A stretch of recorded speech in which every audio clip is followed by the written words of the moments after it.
அன்பிலே நீங்கள் வேரூன்றி நிலை பெற்றவர்களாகி. Yes, yes. Your roots are going deep into the love of the Father. Christ is dwelling in your hearts that you may be rooted and grounded in love. கிறிஸ்துவினுடைய அன்பின் அகலம், நீளம், ஆழம், உயரம்.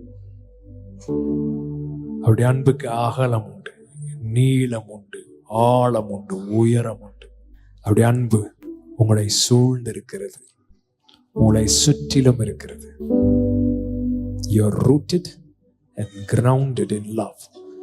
அன்பிலே வேரூன்றி நிலை பெற்றவர்களாகி அவருடைய அன்பின் அகலம், நீளம், ஆழம், உயரம் இன்னதென்று உணர்ந்து